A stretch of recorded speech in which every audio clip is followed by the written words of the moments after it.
How to turn on or turn off camera filters, settings to keep on the Samsung Galaxy S25 series. First, tap on the home button to return back to the home screen. Now from the home screen, open up the camera app. Next, tap on the quick controls button. Then tap on the settings icon. After that, in camera settings, we then scroll down and then tap on settings to keep. Now in here, tap on filters. Tap on the filters toggle button to turn it on or switch it off.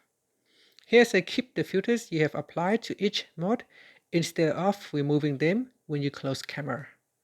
After that, tap on the back key or tap on the home button to return back to your home screen. And that's it. Thank you for watching this video. Please like and subscribe to my channel for more videos.